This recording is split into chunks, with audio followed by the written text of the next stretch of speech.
Hi friends, welcome to my channel InfoCraze. Today we will go through some objective questions in financial accounting which are very important for commerce students and for those pursuing CA or CMA. These questions will be very useful even for accountants appearing for job interviews. I will publish more videos on this type of multiple choice questions in a series, this one being the part 1. Before we proceed, request you to subscribe to my channel and hit the bell icon so that you can get instant notification for my future videos in the field of finance, accounts and costing. So let's get started. Question 1. Which of the following is considered a current asset?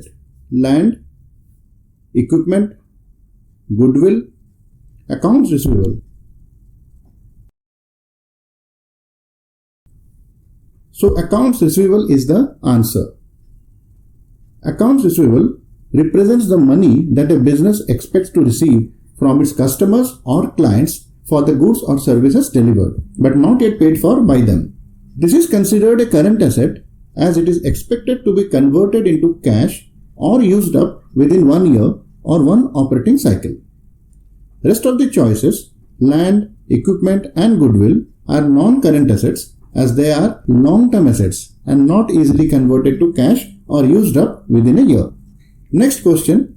Question number 2. Which of the following is not a liability? The choices given here are bank overdraft, trade payables, prepaid expenses, and the last one is loans.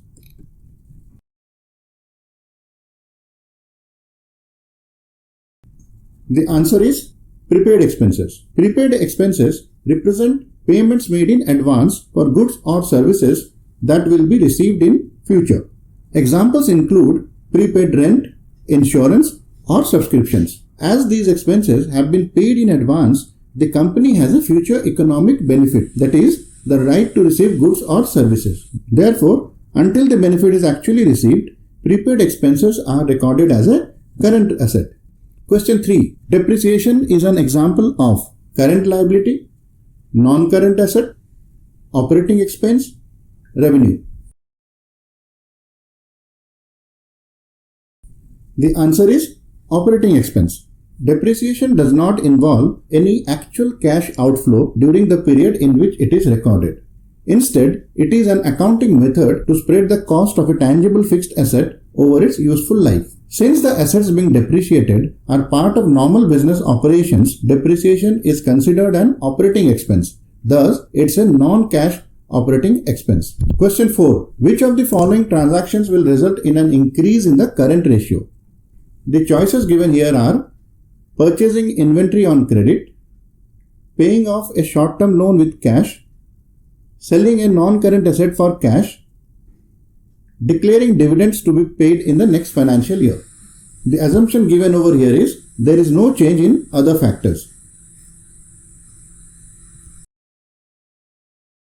The answer is selling a non-current asset for cash.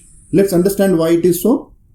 Current ratio, as you know, is equal to current assets divided by current liabilities. Thus, current ratio will increase only when current assets increase more than current liabilities.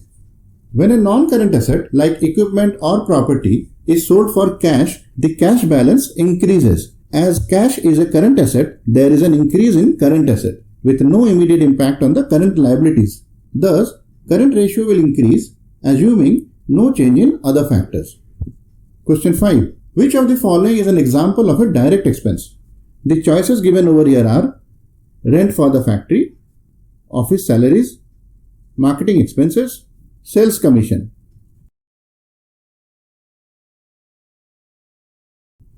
The answer is rent for the factory. Let's understand the reason behind it.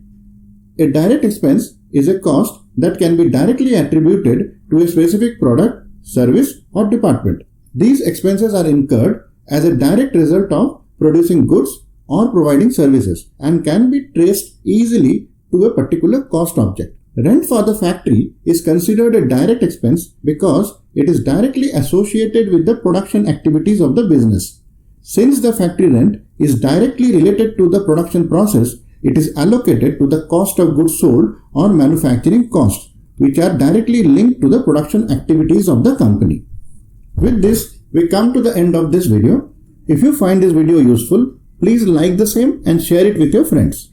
Please subscribe to my channel for many more interesting videos in the field of finance, accounts and costing. If you have any question, please leave your query in the comment section. Thanks for watching.